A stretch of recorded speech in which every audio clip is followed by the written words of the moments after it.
أعوذ بالله من الشيطان الرجيم. بسم الله الرحمن الرحيم. يا أيها الذين آمنوا لا تقدموا بين يدي الله ورسوله واتقوا الله إن الله سميع عليم. يا أيها الذين آمنوا لا ترفعوا أصواتكم فوق صوت النبي ولا تجهروا له بالقول كجهر بعضكم لبعض أن تحبط أعمالكم وأنتم لا تشعرون. إن الذين يغضون أصواتهم عند رسول الله أولئك الذين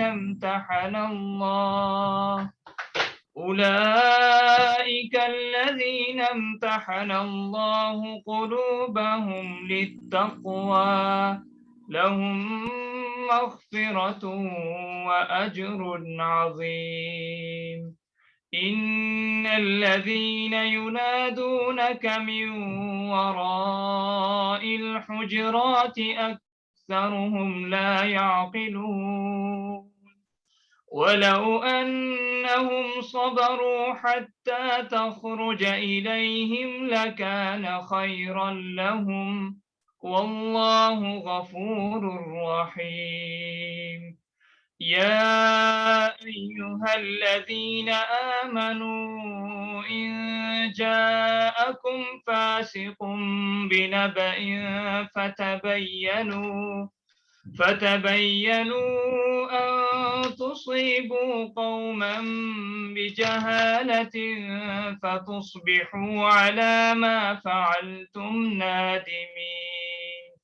واعلموا أن فيكم رسول الله لو يطيعكم في كثير من الأمر لعنتم